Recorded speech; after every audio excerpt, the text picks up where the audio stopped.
चल जाएंगे और कैसो देवी सूरज कुमार और दो गोटा गोटा तमन्ना और खुशबू इन यात्रा का दोस्ती कभी सच नहीं है, अखाना है कोई पता नहीं। हे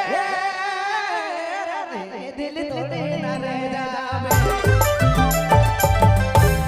ईमान से भरोसा कर तो रसा के दोस्तों तला मेरा तला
धर्मराज सेंटर बघीमा रोड की प्रस्तुति।